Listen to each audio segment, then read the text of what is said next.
오늘 말씀 빌립보서 했습니다. 빌립보서 2장 했습니다.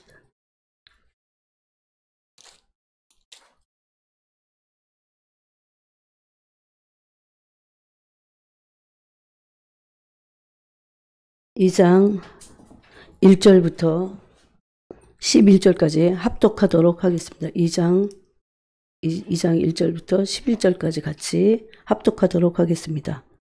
그러므로 그리스도 안에 무슨 권면이나 사랑의 무슨 위로나 성령의 무슨 교제나 긍휼이나 자비가 있거든 마음을 같이하여 같은 사랑을 가지고 뜻을 합하며 한 마음을 품어 아무 일이든지 다툼이나 허용으로 하지 말고 오직 겸손한 마음으로 각각 자기보다 남을 낮게 여기고 각각 자기 일을 돌볼 뿐더러 또한 각각 다른 사람들의 일을 돌보아 나의 기쁨을 충만하게 하라. 너희 안에 이 마음을 품으라. 곧 그리스도 예수의 마음이니 그는 근본 하나님의 본체시나 하나님과 동등됨을 취할 것으로 여기지 아니하시고 오히려 자기를 비워 종의 형체를 가지사 사람들과 같이 되셨고 사람의 모양으로 나타나사 자기를 낮추시고 죽기까지 복종하셨으니 곧 십자가에 죽으심이라. 이러므로 하나님이 그를 지극히 높여 모든 이름 위에 뛰어난 이름을 주사 하늘에 있는 자들과 땅에 있는 자들과 땅 아래에 있는 자들로 모든 무릎을 예수의 이름에 꿇게 하시고 모든 입으로 예수 그리스도를 주라 시인하여 하나님 아버지께 영광을 돌리게 하셨느니라. 아멘. 그 25일 그 성탄 말씀에 이어서 우리가 그 겸손이라고 하는 그 계시를 오늘 우리가 받고 또 그 계시를 붙잡기 원합니다. 이게 2장 11절에 보면 이 단락에서의 결론이 2장 11절에 있는데 예수님이 어떻게 해서 모든 입이 모든 무릎이 예수님에게 꿇고 예수 그리스도를 주라고 시인할 수 있었는가.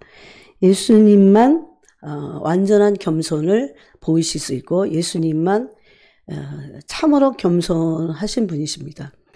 우리는 세상에서도 겸손이라는 것을 사람이 교만하면 안 돼. 뭐 이렇게 가정교육도 할 수 있고 어떤 단체에서도 그런 얘기를 할 수는 있어요. 그렇지만 그런 것들은 여러분 우리의 영적으로 우리에게 영적으로 예수 그리스도의 겸손을 배우는데 조금도 별로 유익이 되지 않습니다. 전 그런 걸 알게 됐어요. 여기가 너무 뻥 뚫려 있는데 잘 앉으셨어요. 그렇게 앉으셔야 돼요. 그래야 얼굴에도 보이지. 그래서 오늘은 그냥 예수님은 겸손의 왕으로 오셨다고 했어요. 25일 날 나눈 말씀이 사람들은 예수님이 말구에 오셨다. 그러지만 여러분 구유는 정말 더러운 먹이통입니다. 제가 그랬잖아요. 영국에서 있을 때 중국 사람 집에 가잖아요. 그러면 웍이라는 거 있어요. 볶아서 이렇게 하는 절대 안 씻습니다. 해먹은데 또 해먹고 해먹은데 또 해먹고 거기가 막 말라 비틀어지고 또 근데 또 해먹어요. 설거지를 잘 안 씻더라고요. 그걸 볼 때 끔찍했거든요. 근데 말 먹이통을 누가 또 씻어주고 설거지를 해갖고 또 말 먹이통을 또 놔두고 그러겠습니까? 그 위에다가 지풀만 넣어서 예수님이 거기에 태어나신 거죠.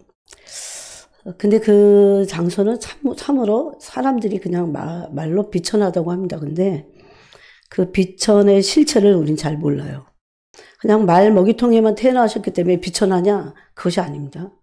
예수님은 하나님의 아들이셨고 우리가 그 이사야서 9장을 그날 나눴잖아요. 그 영존하시는 아버지고 지극히 높으시다는 거 아세요? 그리고 이럴 때는 이제 영어가 더 나은 것 같아. 그 하이라고 하는 높다는 거잖아요. 근데 most high 그래. 그래갖고 그냥 가장 높아. 그런 가장 높으신 지극히 높으신 하나님이세요. 예수님을 어린 양 한 아기가 태어날 것이라고 하면서 그 아기 예수님을 향해서 그렇게 성경은 계시하고 예언했습니다. 지극히 높으신 분이세요. 하나님이세요, 그냥. 네, 그리고 영존하시는, 영원히 영존하시는 아버지시다, 하나님이시다, 그렇게 말했습니다. 그런 분이 한 몸을 입고 오시기 위해서 아기로 태어나셨을 때 그분은 단지 인간의 모습으로 태어나셔갖고 너무 인간적으로 너무 비천한데 태어나셔서 그냥 겸손하시냐? 그것만이 아니에요. 사람들은 뭐 예수님이 말 먹이통에 태어나신 그 비천함도 잘 모릅니다. 그렇지만 여러분, 이게 영적인 세계에서 그 주님의 성품 안에 들어가면 주님이 깨트리신 이 땅에 내려오시기 위해서 한 몸을, 육체를 입으시기 위해서 깨트리신 그 영광은 엄청납니다. 그러니까 벌레 같은 몸을 입으신 거예요. 구더기 같은 몸을 입으신 겁니다. 이것을 상상하실 수 있겠어요?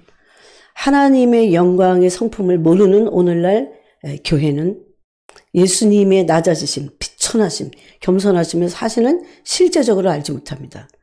그분은 말 먹이통에만 태어나셨기 때문에 겸손하게 오셨냐? 아니에요. 물론 그 비천함도 굉장히 중요합니다. 그렇지만 모든 영광을 깨트리고 그야말로 그 모든 하나님의 나라의 모든 영광, 그 권세와 능력과 위엄과 그 보좌와 그 모든 것들을, 그 성품에서 나오는 그 영광, 그걸 깨트리셨다고요. 그래서 이 땅에 오셨을 때 우리가 그 하나님의 성품의 영광을 알지 못하면 우리는 그분이 어떤 하나님이셨는지, 정말 그 어떤 하나님으로 이 땅에 겸손하게 오셨는지를 알 수 없습니다. 그 영광을 깨트리고 육체를 입으신 것 자체가, 만약에 귀족의 아들로 태어나셨다고 해도 그 영광의 그 육체를 입으심, 영광을, 하나님 아버지의 나라의 그 영광을 깨트리고 인간의 몸을 입으신 그 자체가 너무나 겸손하셨다는 겁니다. 그래서 2장 1절, 2절, 3절에는 너희도 그 겸손을 본받으라는 거예요. 그래서 이걸 약간 그렇게 먼저 말씀하시고 나서 그 다음에 그 겸손의 왕이신 예수님이 어떤 삶을 사셨는지에 대한 부분을 이제 5절부터 얘기합니다. 그래서 너희 안에 이 마음을 품으라 그랬습니다. 그래서 이제 오늘 이 부분을 조금 더 나누기 원합니다. 그 2장 3절을 보니까 아무 일에든지 다툼이나 허용으로 하지 말고 오직 그랬어요. 오직 겸손한 마음으로 각각 자기보다 남을 낚여. 이게 비밀입니다. 여러분, 우리는 이 계시를 받고 교회에서나 집에서나 어느 조직에 가든지 어디에 있든지 계속 내가 저 사람보다 못하다고 하는 이 계시에 그냥 내가 난 저 사람보다 못하지 뭐. 그런데 말로는 그런데 실제적으로 그런 생각이 없는 그런 거 말고 이건 성령이 계시하셔야 돼요. 이 핵심이 이게 그 겸손의 핵심인데 이게 얼마나 중요한지 오늘 그것을 나누겠습니다. 그래서 이런 계시가 우리 마음 가운데 오면 우리가 이 땅에 이제 남는 시간이 많지 않잖아요. 그 나머지 시간에 이거를 준비하고 예비하고 훈련하고 계속 그 마음을 비워내고 악하고 못되고 교만한 마음들, 응어리와 그런 쓴뿌리와 열등감에서 다 교만이라고 하니까 그런 마음들을 다 없애는 그 훈련을 해야 됩니다. 그래서 겸손하기 위해서 이 땅에서 우리는 오직 겸손한 마음이 돼야, 겸손한 마음의 실체는 뭐냐면 각각 자기보다 남을 낮게 여기는 그 삶을 살아야 됩니다. 그 부분을 중심으로 오늘 말씀을 조금 나누겠습니다. 근데 이게 연결되는 거라 여러분이 지난 시간에 못 들으신 분들은 그것을 들으시기 바랍니다. 그래서 예수님은 정말 그야말로 지극히 높으신 천국에서 가장 낮으신 것으로 임하셨는데 그분은 장소적인 어떤 그 위치의 이동이 아니라 그분은 정말 마음이 낮은 마음이셨습니다. 예수님의 실체를 우리가 대면한다고 하면 그 은사가 아니라 예수님의 마음을 어떤 때 이 성령이 우리에게 부어져야 되거든요. 그러면 그분의 마음이 정말 한 곳을 향해 있다는 걸 알 수 있어요. 그리고 그분의 마음이 얼마나 낮은지를 알 수 있어요. 여러분 점심 때 식사하시고 그냥 조금 눈을 붙이세요. 조는 것보단 나으니까. 딱 이 시간에 지금 이제. 그래서 예수님의 마음이 얼마나 낮은지를 알 수 있습니다. 그분은 마음이 낮으셨어요. 예수님의 겸손은 마음이 낮으셨다는 겁니다. 우리는 마음이 높아요. 그죠? 마음에 살이 쪄 있고, 마음이 높아 있고, 그것에 여러 가지 이유가 있겠지만, 상처받고, 또, 그 쓴뿌리가 생겨서 마음이 굳어 있어요. 그런 마음들은 한결같이 낮은 마음을 가질 수 없습니다. 그런데 여러분, 이런 상처들은 사람의 마음을 낮추기는 참 좋은 기회예요. 그래서 이런 사람들로부터 아니면 환경으로부터 지금 요즘도 상처를 받기 쉽잖아요. 그런 시간에 우리가 예수님에게 나가서 그 예수님의 마음 앞에 우리의 마음을 다 토해서 예수님의 마음이 우리에게 기름 부어줘야 돼요. 그러면 우리는 오히려 낮은 마음이 되고 오히려 이 나쁜 환경에서 그리스도의 형상, 그분의 성품을 본받는 그런 기회가 될 수 있어요. 근데 반대도 있습니다. 이런 극한 상황이 오거나 어려운 상황이 오거나 또는 인간관계에서 상처를 받을 때 오히려 마음이 열등감이 생기면서 또 거기 쓴뿌리가 생기고 굳은 마음이 되고 그래서 예수님의 낮은 마음보다는 오히려 그 단단한 마음, 교만한 마음이 될 수 있습니다. 그래서 굳은 마음은 다 단단한 마음이고 굳은 마음은 다 교만한 마음입니다. 여러분 그렇게 인정하세요? 단순히 그냥 겸손해야 되나? 교만은 뭘까? 잘난 체만 하는 걸까? 교만한 마음은 마음이 굳어진 겁니다. 마음이 굳어져서 기도가 잘 안 될 때 그건 교만한 마음입니다. 하나님 앞에서. 예수님의 마음을 우리가 그 전달을 받을 때 예수님은 굉장히 마음이 낮게 계시다는 것을 알 수 있어요. 낮은 마음 안에는 부드러워요. 낮은 마음 안에는 언제든지 그 사람 내가 밑으로 내가 그 사람 밑에 들어갈 수 있겠다. 그런 마음을 그런 마음의 상태가 되어 있어요. 거기에는 어떤 권위주의나 이런 그런 굳은 마음들이 없다는 겁니다. 이것을 계속 지금 시간이 그렇게 많지는 않아요. 여러분 그리스도의 신부로 준비되는 시간이 금방 하루아침에 되지 않습니다. 이것을 계속 훈련을 해야 돼요. 낮은 마음을 갖는 것을. 오늘 그래서 그런 낮은 마음은 여기 오늘 5절에 보니까 너희 안에 이 마음을 품으라. 곧 그리스도 예수의 마음이니. 그는 근본 하나님의 본체시나 하나님과 동등됨을 취할 것으로 여기지 아니하셨다 그럽니다. 그러면 예수님은 지위를 인간보다 더 낮아지셨어요. 사실은. 그래서 예수님을 정말 그분의 마음을 경험하게 될 때 그분의 마음이 굉장히 뭐라고 할까? 진짜 겸손해요. 겸손한데 너무나 권위가 있으신. 이거는 아무리 설명해도 안 되는 거예요. 우리가 이것을 그분으로부터 받아야 됩니다. 그분을 원하고 사랑하고 그럴 때 그분이 우리와 여러분 친한 사람들은 뭘 나눕니까? 마음을 나누잖아요. 그 마음을 나눌 때 그분의 마음이 나는 그분의 피조물이야. 그분은 창조주시잖아요. 근데 피조물인 나를 향하신 그분의 마음이 얼마나 낮으신지 몰라요. 겸손하셔요. 근데 굉장히 권위가 있으셔갖고 사지가 떨릴 정도로 그런 분으로 오셨다는 겁니다. 그래서 그 모든 영광을 다 깨트리고 오신 겁니다.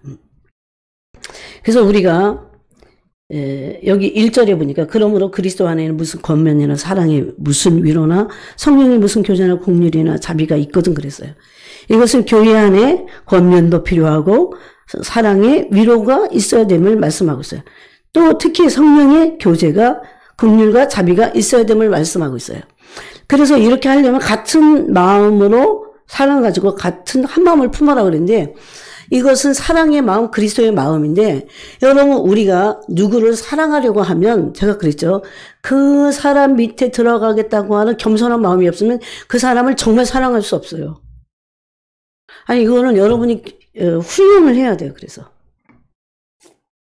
우리는 보통 우리 안에 이런 게 있어요. 어떤 사람을 향해서 내가 저 사람보다 나아.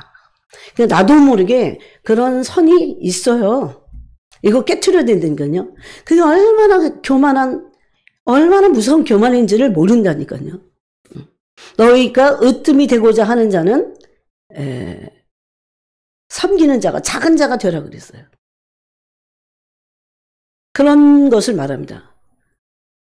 천국에는 그래서 누가 가장 으뜸이냐면 겸손한 자들입니다. 그래서 겸손과 온유가 아니고는 사랑할 수 없어요.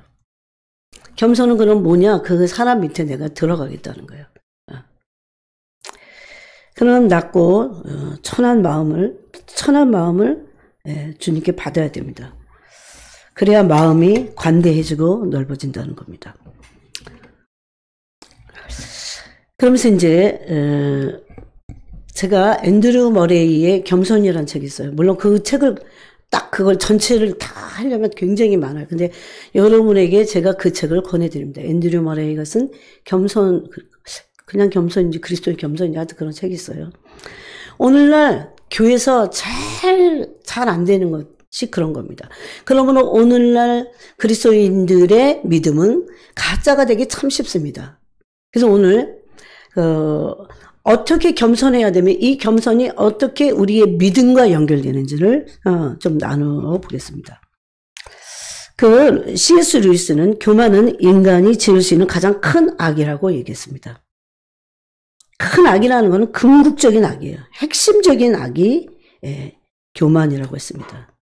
이런 악들은 C.S. 루이스는 그 변증학자입니다. 기독교를 변증한 그렇게 고난을 정말 많이 받은 영국이 낳은 위대한 하나님의 사람입니다. 이런 사람들이 지금은 영국에 없어요. 이상한 철학자들만 있어갖고 젊은 아이들을 다 변질시켜버려요. 이분은 이런 얘기를 했습니다. 금요일도 나눴지만 성적인 부정적인 것, 분노, 탐욕, 술 취함 등과 같은 것들은 이 교만이라고 하는 악에 비하면 3발의 피다 그랬어요. 그래서 우리는 깊은 겸손이 강한 믿음을 갖고 있다는 것을 알게 됩니다. 겸손이 깊으면 깊을수록 믿음은 신실하고 강해집니다. 믿음이 왜 막 흔들리고 왜 성실하게 진실되이 꾸준히 비가 오나 바람이 부나 그렇게 우리의 믿음이 강해야 그것도 됩니다. 그냥 신실하다는 게 아니라 신실하면서 강해야 되는데 신실함 안에는 강함이 사실 있죠. 그래서 눈이 오나 비가 오나 변질되지 않는 그 믿음을 꾸준히 왜 못 보이나요? 하나님 앞에서 깊은 겸손을 갖고 있지 못하기 때문입니다. 그래서 깊은 겸손과 강한 믿음은 서로 불가분의 관계입니다. 믿음은 그러므로 겸손해서 스스로의 영혼을 나는 파산자다. 정말 죄인이다. 나는 전적으로 부패했다. 제가 이런 얘기 많이 했잖아요. 전적으로 부패했다는 것을 한 번 깨닫는 게 아니에요. 회심할 때 한 번 깨닫는 게 아니에요. 계속해서 성령의 비추심을 받아서 내가 얼마나 선을 행하는 데 있어서 전적으로 무능한지 나 스스로는. 그래서 신분의 변화만이 아니라 존재의 변화까지도 가도록 스스로를 항상 누구 앞에서 나는 영혼의 파산자야. 나는 아무것도 아니야 정말. 그런 생각을 계속해서 함으로 이 겸손을 배워가야 한다는 것입니다. 그래서 아무것도 나는 온전한 믿음을 소유하지 못한 자로 오직 하나님께 은혜를 구하는 그 은혜에 의해서 내가 내 믿음이 온전해질 수 있다는 것. 그래서 이런 진짜 겸손한 믿음은 하나님께 은혜를 구합니다. 저는 너무너무나 이 코로나 이런 사태를 통해서 정말 우리에게 방법이 없어요. 그냥 교회 문 닫아야 돼요. 이제 12월 30일부터 어떻게 되려나 몰라, 이 법이. 여러분. 오전에 참 권사님이 그런 기도 하셨죠. 도대체 그러면 어떻게 해야 되냐? 우리의 믿음은 도대체 어디로 가야 되느냐? 하나님께 정말 그분의 얼굴을 구한다는 것은 그분에게 은혜를 구하는 겁니다. 예. 지금은 은혜를 구하지 않으면 안 되는 때예요. 그냥 여러 말 할 필요 없어요. 나는 전적으로 타락해서 내 스스로는 선을 향할 능력도 없고 하나님이 원하시는 그 수준까지 우리가 가야 되는데 그냥 내 죄성의 모습을 보고 한탄함으로 하나님의 은혜를 구하는 이런 근본적인 그 근본 자세 있잖아요. 이 겸손. 이것이 너무도 지금 이 시간에도 필요하다는 겁니다. 그래서 전폭적으로 하나님을 의지하는 거다. 전적으로 하나님을 의지해서 단순히 우리의 그 믿음으로 은혜를 구해야 되고 또 실제적으로 그 은혜를 받아야 됩니다. 이것은 겸손하지 않고는 구할 수 없습니다. 사람들이 왜 하나님을 구하지 않을까요? 또 하나님을 찾지 않고 하나님의 얼굴을 구하지 않는 것이 왜 하나님에게 그것이 죄가 될까요? 교만하기 때문입니다. 교만하기 때문이에요. 나는 하나님을 대적하지도 않고 나는 하나님 앞에서 죄인이야 이렇게 말은 하지만 진짜 그 존재가 정말 겸손하다면 깊은 겸손은 뭐냐면 깊은 자아의 완전한 한계, 무능, 전적 타락 이것을 정말 깨닫는 거예요. 그게 정말 깊은 겸손입니다. 그런 사람이 내가 나보다 난 나 이렇게 말할 수 없죠. 그래서 성경은 그렇게 말하는 거예요. 오직 겸손한 마음으로 각각 자기보다 남을 낮게 여기라. 그렇게 말씀하는 겁니다. 저는 이렇게 물어봤어요. 주님, 저는 실제적으로 이렇게 잘 안 되는데요. 제가 조금 젊었을 땐 그랬어요. 어떻게 이런 마음이, 물론 지금도 제가 완전히 됐다 그런 얘기가 아니에요. 근데 깨닫긴 했죠. 아니, 분명히 저 사람이 나보다는 낫지 않은데 제가 어떻게 그거를 그런 마음이 아니었어요. 근데 그거는 이 겸손의 실체를 몰라서 그래요. 하나님 앞에서 전적으로 타락하고 나는 전적으로 무가치하다는 것. 여러분 진짜 이것에 눈을 떠야 돼요. 내가 얼마나 죄인으로서 나 무가치한 존재인가. 왜 무가치한 줄 아세요? 죄밖에 지을 수 없기 때문에. 죄밖에 지을 수 사람이 하나님의 은혜 아니고 죄 말고 뭐 할 거 있어요? 다 일상이 죄인데 그거를 정말 깊이 깨달을 수 있냐는 거예요. 거기에 눈을 확 떠버리면 그 자체가 겸손이야. 이제 겸손할 수밖에 없어요. 하나님 앞에서, 아니 사람 앞에서 말고 하나님 앞에서 나는 전적으로 무가치하고 하나님의 은혜가 아니면은 나는 이 존재의 변화를 일으킬 수 없고 하나님의 은혜가 아니면 난 죄를 지을 수밖에 없다는 겁니다. 존재가 바뀌지 않는데 어떻게 죄를 안 져요? 신분이 그냥 바뀌었다고 죄를 안 짓나요? 그러지 않잖아요.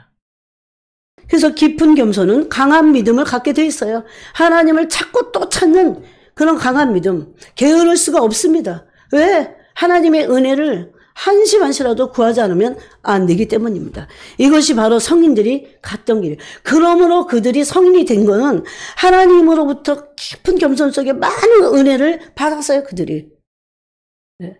믿음이 강하다는 거는 막 하나님을 막 어떻게 막 자지우지해갖고 막 뭔가를 따내는 그런 게 아니에요. 네. 하나님이 아니고는 나는 불강력적인 하나님의 은혜가 아니고는 나는 아무것도 할 수 없구나.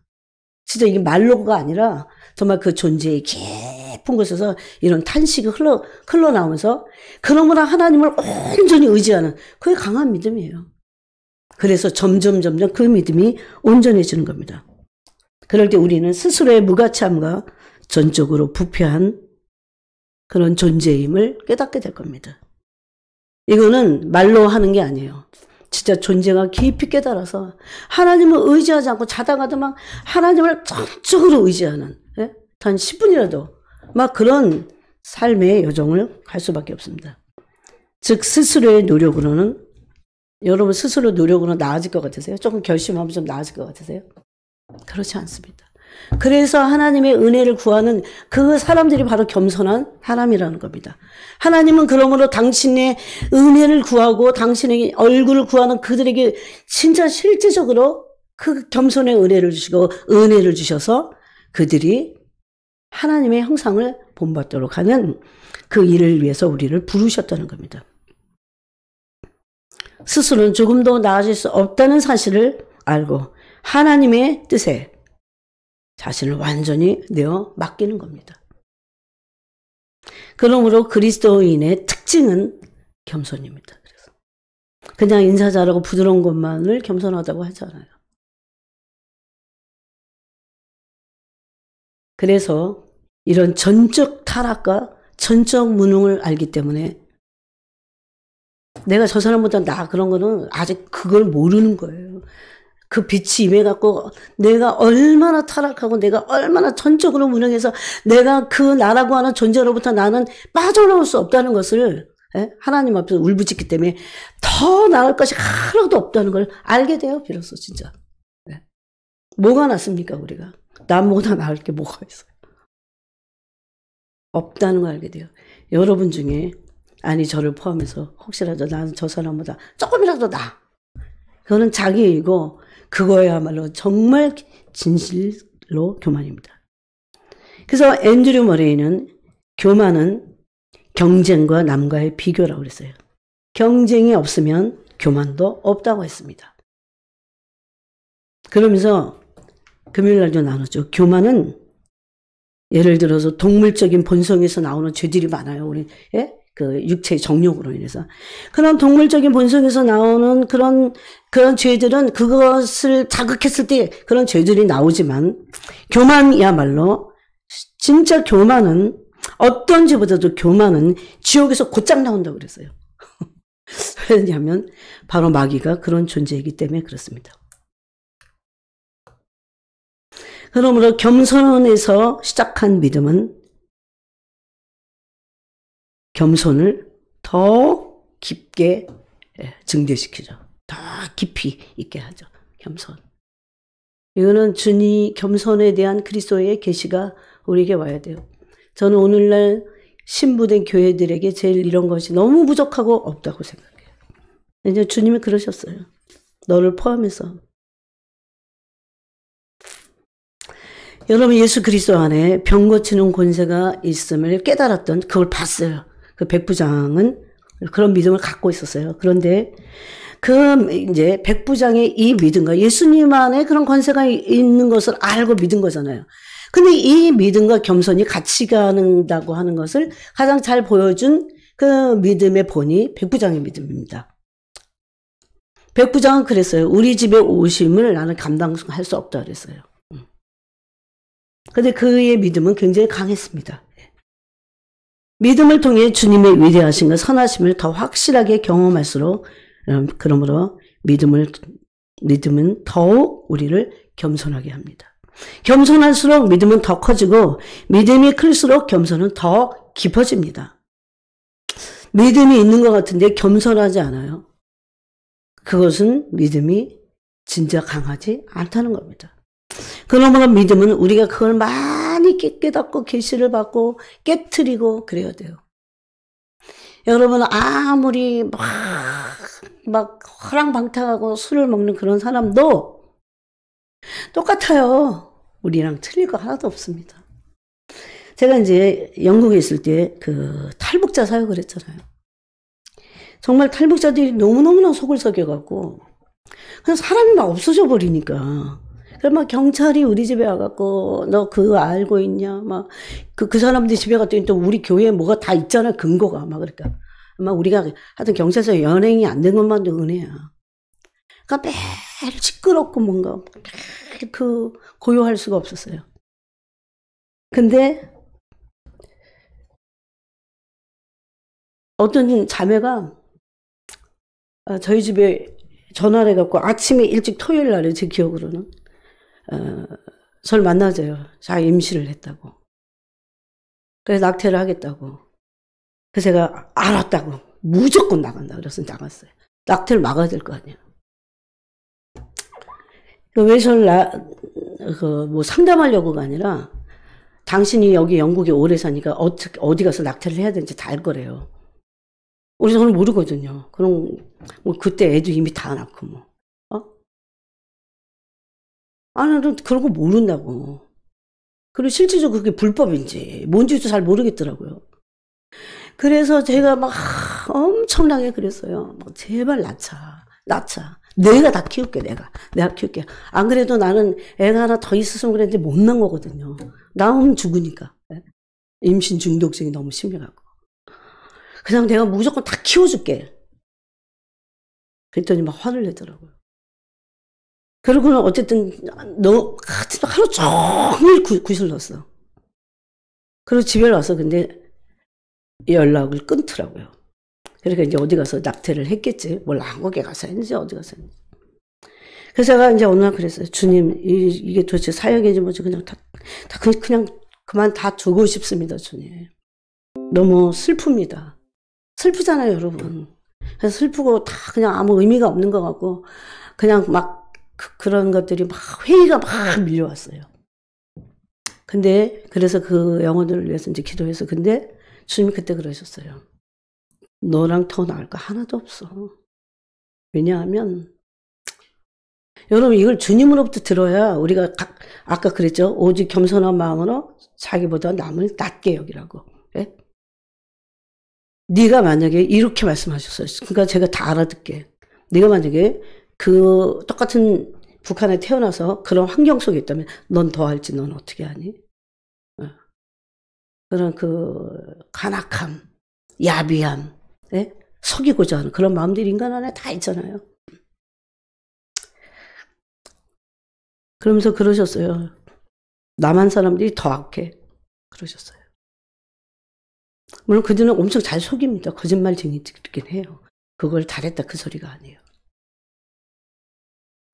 그때 정말 놀랐어요.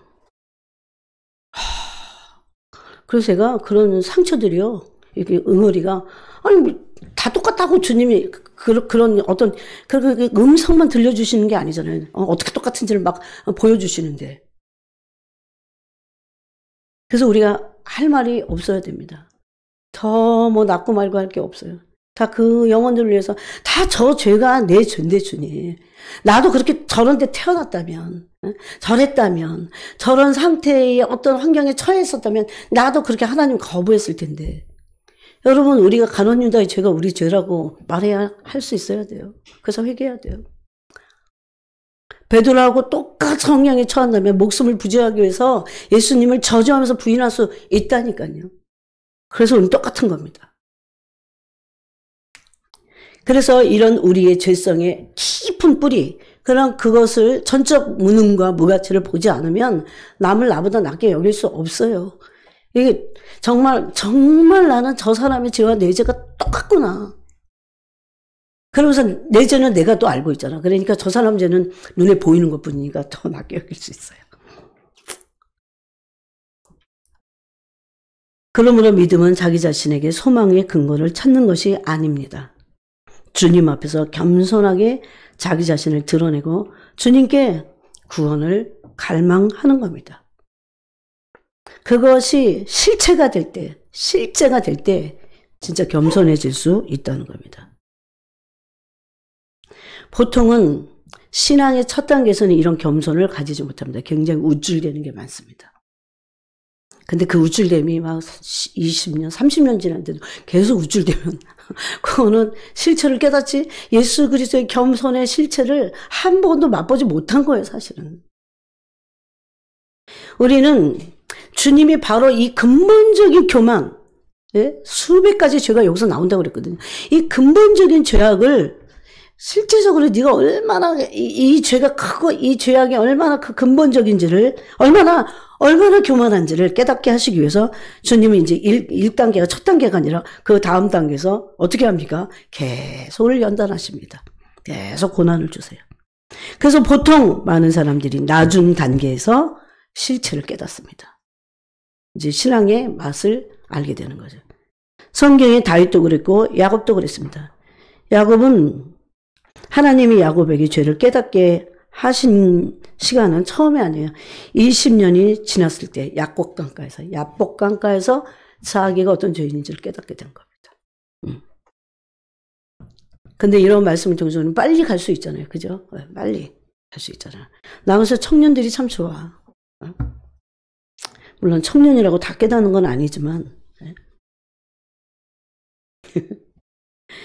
그래서 처음에 주님은 믿음으로 인도하시지만 나중에 그 믿음을 통해 스스로의 그 부패함을 깨닫게 만들어갖고 참된 회개 안으로 들어가게 한다니까요. 그런데 그냥 한 번 믿으면 영원한 구원이고 그냥 한 번 믿을 때 회개하면 끝나는 거예요.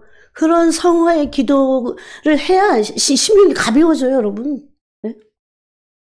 진짜 그때 거기서 그 죄에서 그 뿌리들이 흔들릴 때, 그 뿌리들이 그래도 뽑혀나갈 때 오는 그 심령의 기쁨이 있다는 겁니다. 그것 때문에 그리스도를 향해서 가는 거죠.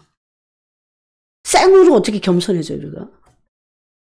100년을 더 살아도 겸손해지지 않을 겁니다, 우리는. 저는 알아요, 저죠. 그러므로 참된 믿음은 자아의 영혼의 파산. 난 끝났어, 이제. 나는 내 스스로 아무것도 할 수 없다고 하는 그런 그 영혼에 대한 절망을 절실히 맛보는 겁니다. 그리고 하나님께만 소망을 두는. 그래야 자신 낮아지는 거, 그게 겸손이라는 거죠. 그래서 그런 자신을 낮추는 그 겸손에서 믿음이 이제 자라기 시작해요. 진짜로. 진짜 믿음이. 이거는 경험해봐야 돼요. 그래서 여러분, 그런 믿음은요, 흔들리지 않습니다. 그래서 강해지는 거예요. 왜 이 터가 정말 그리스도고, 나의 전적인 타락한 나를 의지하지 않아요. 나의 의가 믿음의 기반이 되면 완전히 다 무너져요. 무너지는 날에 다 무너져요. 그래서 이 겸손한 믿음은, 뿌리가 튼튼해. 아시겠어요? 우리가 이제 그 내년이 곧 오잖아요. 이제 며칠 있으면. 내년엔 내가 다른 거 못해서 내가 이 겸손한 믿음을 갖겠다. 그런 깊이 주님과 그런 교제를 해야 됩니다. 심지어 이 깊이로 들어가면 자기 부인 정도가 아니고, 자기 부인은 어떻게 해요? 좋아 죽겠는데 자기가. 여러분, 자기에게 혐오를 느껴본 적 있으세요? 치가 떨려 막. 나는 왜 이러냐 정말. 물론 주님 앞에서 해야 됩니다. 자기 혐오는 자기 자아의 죄성에 대한 혐오예요. 그래야 자기를 부인하게 되고 하나님께 은혜를 구하게 됩니다. 자신의 무가치함과 무기력함을 깨달았다면, 이 무기력과 무가치는 죄를 안 질 수 없다는 거예요. 주님의 은혜가 아니면. 그걸 깨닫고 하나님께 은혜를 구하고 나가는 것이 참된 믿음의 근본이라는 겁니다. 빌립보서 2장 3절에 보니까 겸손한 마음으로 나보다 남을 낮게 여겨라 되어 있습니다. 그래서 이런 마음에, 그런 마음을 갖지 못하게 하는 게 경쟁적인 마음들. 여러분, 경쟁적인데 어떻게 나보다 남을 여겨요? 교회는 그런 데가 아니야. 실질적으로 그렇게 생각할지 모르지만요.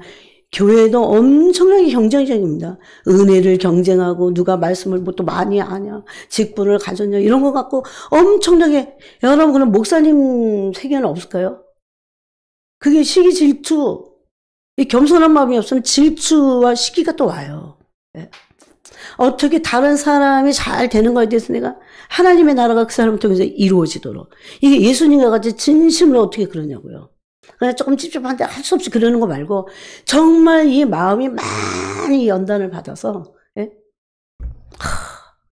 그래서 얼마나 좋겠어요. 그런 마음을 계속 그 변화시키도록 우리가 그 기도로 나가야 됩니다. 그래서 경쟁적인 것은 교만한 겁니다. 남들보다 우월하다고 생각하는 데서 이 경쟁적인 교만은요, 이런 거예요.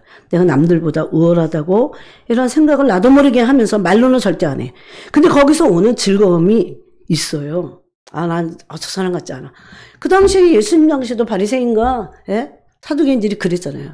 나는 저 세리와 같지 않고, 나는 저 창녀와 같지 않아. 그랬잖아요.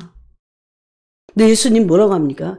너희들은 탐욕과 방탕이 가득하고 잔과 대접에 겉은 깨끗한 척하지만, 그래서 외식하는 죄가 더 무섭다는 그 바리새인들은 누룩을 조심하라고 심지어 제사라기까지 그랬잖아요. 이거는 더 무서운 죄야. 그래서 아예 창기들 같이, 물론 그렇게 해서는 안 됩니다. 그렇지만 창기들은 누굽니까? 그 세리들은 죄인이라는 걸 알고 회개하기를 원했잖아요. 그래서 사람이 이게 정말 무서운 겁니다.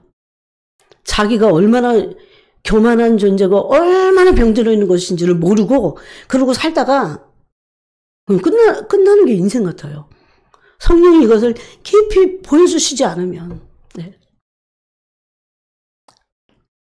그러므로 교만은 여러분 남자와 여자도 얼마나 경쟁적인 줄 아세요? 교만은 본질적으로 경쟁적입니다. 시기와 질투가 반드시 그 안에 있다는 겁니다. 그래서 한번 살펴봐야 돼요. 나 남들보다 우월하다는 것에 대한 즐거움이 살짝 있는가? 실제적으로 마음속에 나는 주님 아무것도 우월할 것이 없습니다. 내 스스로는. 이런 진실된 고백이, 그래서 주님만을 계속 붙잡고 그 존재가 변화되기를 원해야 됩니다. 여러분, 그래서 교만에서 자기의가 나오는데 그것은 정말 무서운 것입니다. 세상이나 인간들의 모든 악들은 교만의 결과로 우리를 파멸시키는 죽음의 덫입니다. 영적인 암이에요. 이 말은요, 즉 언제든지 우리는 교만이라고 하는 이 교만은 죽음의 덫이야. 한번 걸려들면 생명을 잃을 수 있다 그 소리잖아요. 쥐가 덫에 걸려들듯이. 덫에 걸리기 전에는 쌩쌩했는데 덫에만 걸리면 헤어나오지 못하듯이. 어쩌다가 헤어나오면 그거는 진짜 은혜죠. 그래서 교만이라고 하는 이 죄는 언제든지 걸려들 수 있는 덫과 같은 거예요. 근본적인 지옥에서 바로 오는 죄성이라니까. 그것을 늘 깨닫고 교만하지 않도록 우리가 이런 말씀을 나눠야 되는 이유는 그래서 그런 거예요. 여러분, 그리스도의 신부들이 그냥 되는 게 아니에요. 기도 막 많이 한다고, 막 종말에 대한 거 많이 한다고? 천만에요. 그래서 준비하는데 나를 또 꺾고 또 교만한 것이 또 드러나면 또 꺾고. 그 시간이 필요해요. 골방으로 들어가서 주님과 나하고 독대하는 시간이 얼마나 많이 필요한데요. 주님은 우리가 실제적으로 교만을 꺾기를 원하시는지를 알 겁니다. 그런 자들은 정말 자기 스스로는 이 교만의 죄를 꺾을 수 없다는 것을 알기 때문에, 지옥으로부터 온 죄니까 알기 때문에 주님의 얼굴을 그래서 구하는 거예요. 주님의 얼굴을 구하고 어떻게 하면 이 교만에서 벗어날 수 있을까? 교만한 자들은 전적으로 무능한 자들이에요, 사실. 자기 일을 모르는 거죠, 그런데. 괜찮다고 착각하는 거잖아요. 그래서 자신이 다른 사람보다 낮게 여겨질 때는 그것은 하나님께로부터 나온 게 아니라 어둠에서 나온 생각이라고 우리가 그것을 받아들여야 됩니다.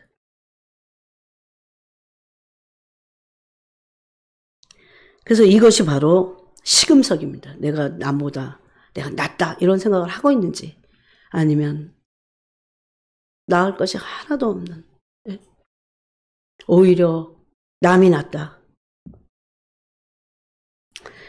그런 의미에서 이 C.S. 루이스가 그런지 제가 지금 까먹었어요. 두 가지를 얘기했어요. 앤드류 머레이가 그랬는지 여러분이 한번 찾아보세요. 첫 번째는 C.S. 루이스가 그런 것 같아요. 첫 번째, 겸손을 위해서는 자신을 완전히 잊어라 그랬어요. 그러니까 하나님 앞에 왔을 때 이렇게 살면서도 내 자신이 자아가 생각나지 않는 거. 얼마나 많이 죽으면, 그죠? 얼마나 많이 꺾이면. 여러분, 이런 것이 뭔지를 아시겠어요? 내 자아가 생각나지 않는 거. 누가 나한테 멸시했는데 내 자아가 죽으면 내가 그거에 대해서도 왈가왈부 할 필요도 없고, 그런 것이 내 자아가 생각나지 않는 거. 이게 최고라고 그랬어요, 그래갖고.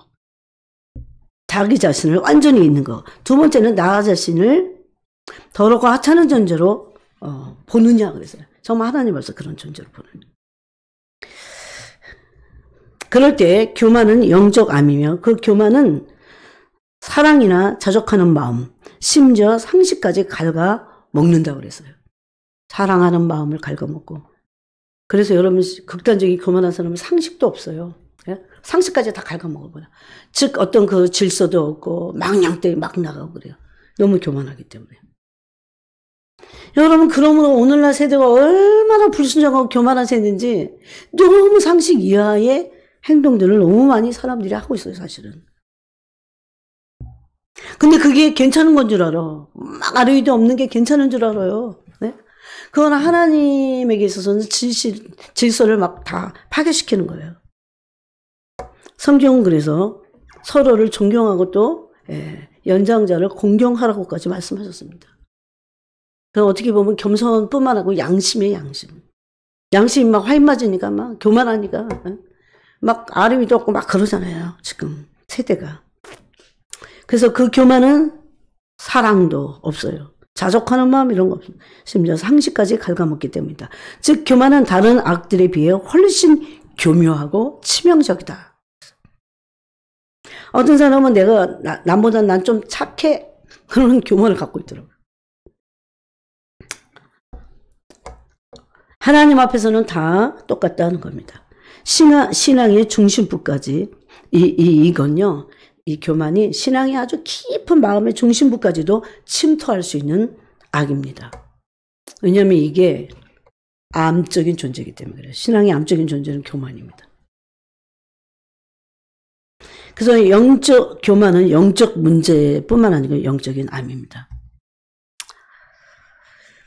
여러분, 외식과 교만은 또 연결이 되어 있어요.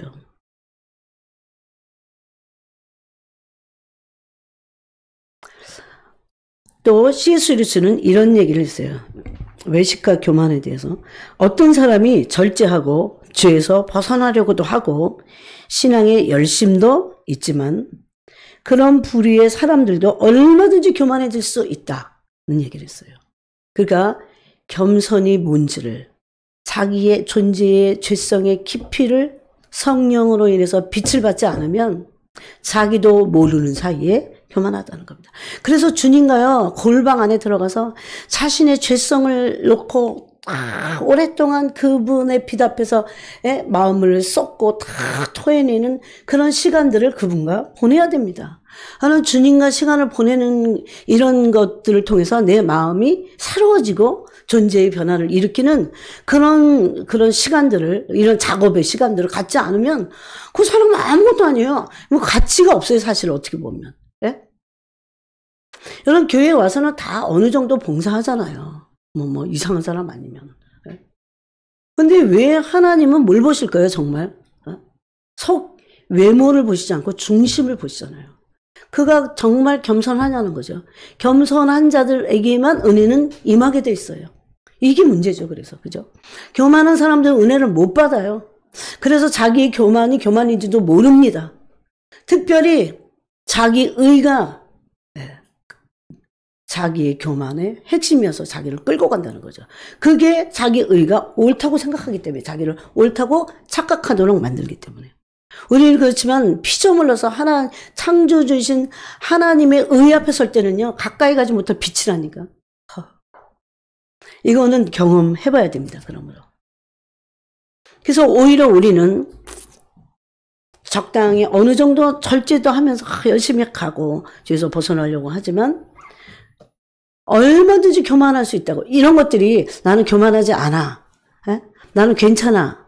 나는 괜찮다고 하는 그런 생각을 갖게끔 하거든요. 그런 순간 그 사람은 교만하다는 겁니다.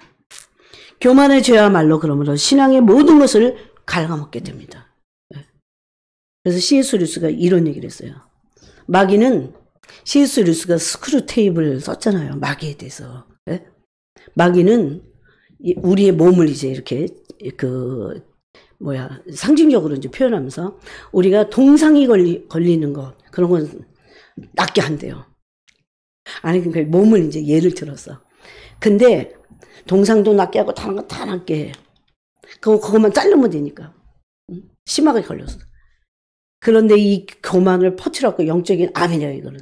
이게 한번 들어가면, 이거는 근본적인 지옥으로부터 온 악이기 때문에, 그래서 교만이 무서운 거예요. 천적으로 하나님의 은혜를 구하고. 저는 요새 가끔씩 그런 게 들어요. 주님의 얼마나 인생은 우리가 교만한지. 하나님, 정말 이 교만에서 벗어나기를 원합니다. 그러니까 주님 불가항력적인 은혜를 주시옵소서. 그냥 하나님이 막 알아서 주시는. 그걸 구하며 주신다는 그런 믿음이 있기 때문에 그걸 구하는 겁니다. 그러므로 겸손의 첫걸음은 바로 자신이 교만하다는 사실을 깨닫는 거예요. 내가 교만했구나 라는 사실을 깨닫는 겁니다. 라는 말씀대로 나는 저렇진 않은 것 같아. 저 정도는 아니야. 이렇게 하면 교만하다는 거죠. 하나님을 진실로 대면하게 될 때, 여러분, 그래서 이건요, 사람이 조금 깨달았고 머리로, 혼으로, 교만 안 벗겨집니다. 불신도 안 벗겨지고요. 얼마나 인간같이 악한 게 없어요, 진짜. 이거 하나님을, 그 성품을요, 정말 앗소리 못하게 대면해야 돼. 그분의 그 진실한 사랑을 대면하면요, 말이 안 나와. 말하고 싶지 않아요. 내가 뭐 어쩌다가. 그래서 하나님을 진실로 대면해야 됩니다. 그럴 때 우리 자신이 그렇게 나름 우쭐대던 거, 내 마음대로 행하려고 했던 모든 삶에 하나님을 대면하는 것으로 인해, 왜 그런지 아세요? 그분이야말로 진짜 겸손이시기 때문에. 겸손이 뭔지를 그분을 통해서 알게 돼요. 그분을 대면하면. 온유는 다른 데는 없어요. 그분에게만 있습니다. 우리가 성인이라고 했던 그분들도 그리스도의 성품을 어느 정도 본받으니까 다른 사람들은 할 수 없었던 그런 겸손한 삶을 살고 그 희생의 삶을 살았기 때문에 성인인데, 그리스도는 완전해요. 그것에. 그 온유와 겸손이 완전하신 분이에요.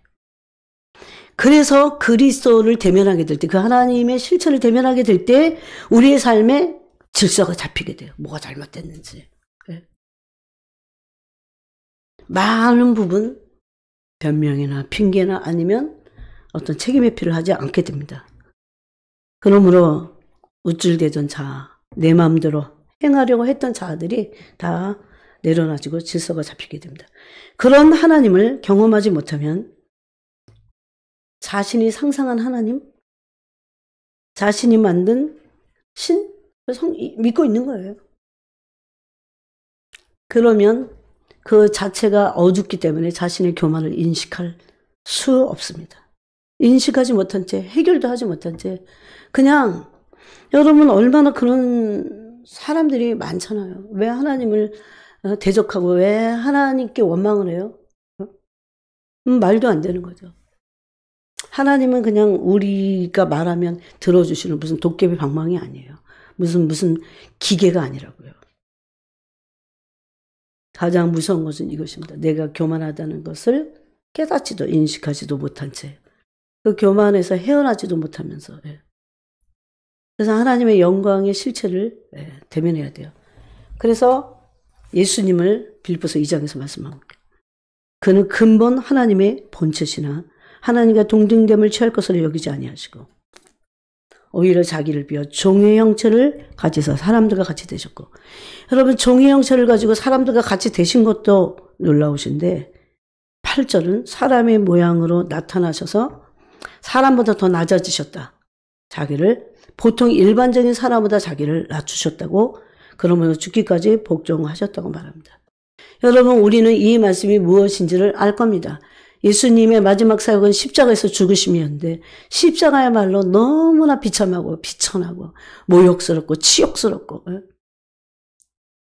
모든 인간이 밑바닥에서 받는 모든 것을, 사람들이 그러므로 받았던 그 모든 상처를 예수님이 한 몸에 다 받으신 겁니다.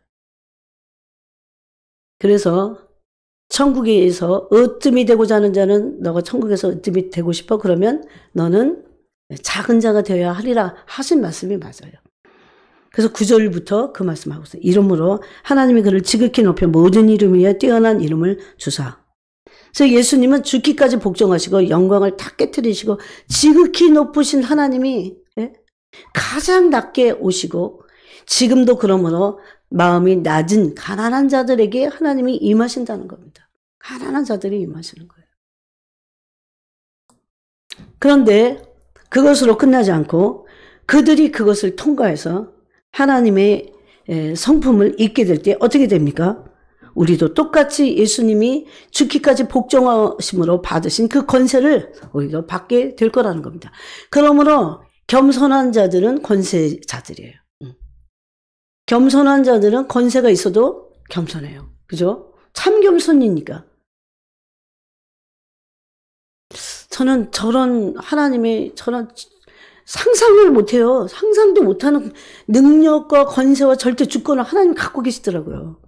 왜냐면 우리는 한 나라의 통치만 해도 우리나라도 어디 다 돌아다니려면 얼마나 넓어요. 그런데 그 전체 그 나라를 다 통치하는 게 대통령이잖아요. 대통령의 권한이 뭐 만 가지래나 뭐. 그 권력 싸움을 지금도 하고 있는데. 그런데 전 세계의 권력자라고 생각해 보세요. 이제 적그리스도가 나타날 거지만. 근데 하나님은 온 우주 삼라만상에 절대 주권을 갖고 계시잖아요. 제가 그걸 다 알 수도 없어요. 그냥 우리는 그 시간적인 거나 공간적으로도 이해 못해요, 사실. 그분이 어떤 권세를 갖고 계신지. 그래서 제가 이렇게 물어봤어요, 주님께. 주님은 어떻게 해서 그렇게 절대 주권을 갖고 계실 수 있어요? 제가 무슨 뭐 대적하려고 그러는 건 아니니까. 대적해봤자 뭐 진짜. 그래서 아버지를 사랑하니까 아버지를 알기 원해서 자녀로서 묻습니다. 엄청 많이 물어봤어요. 근데 주님이 마치 이렇게 웃으시면서 말씀하시는 것 같았어요. 나는 그런 존재이기 때문에 그 주권이 거기서 나온다고. 완전하신 분이기 때문에. 겸손? 겸손의 왕이세요. 그래서. 우린 맨날 겸손의 왕, 겸손의 왕 그러지만 바로 그런 겸손의 왕으로 오신 거예요. 우리는 하나님의 영광을 모르기 때문에 그분이 깨트린 그 겸손하기 위해서, 사랑하기 위해서, 우리를 사랑하시기 위해서 아버지께 순종하셔서, 그런데 우리를 사랑하시려면 그분은 겸손해지셔야 돼요. 그분은 겸손이셨지만 겸손을 보여주셨어야 돼요. 그래서 모든 영광을 깨트리고 버러지 같은 몸을 입으시고 오셨다니까요. 예수님이. 그래서 하나님이 그 예수님을 지극히 높이신 거죠.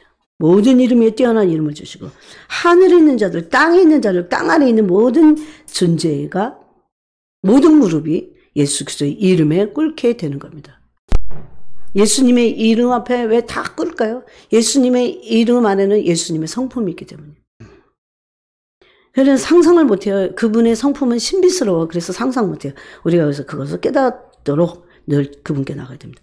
그래서 마침내 모든 입이 그리스도를 주라 시인하는, 그 믿든지 말든지, 이것은 믿든지 말든지 그분만이 주인이시고 주라는 겁니다. 그래서 이런 똑같은 권세는 아니지만 겸손한 자들은 권세자들이, 그래서 나중에 이제 천국 갔을 때 보십시오. 겸손한 자들이 이 세상에서 으뜸이 아니라 섬기고 말 속에 안고. 오늘날 교회는 그러지 않습니다, 여러분. 정말 그러지 않아요. 그런 삶을 살았던 사람들이 어떻게 됩니까? 그들이 그리스도와 함께 왕노릇하고 권세를 잇게 된다는 겁니다. 그것이 이 빌립보서 2장의 비밀입니다. 기도하겠습니다. 하나님 아버지 감사합니다. 오늘 예수님의 그 겸손과 우리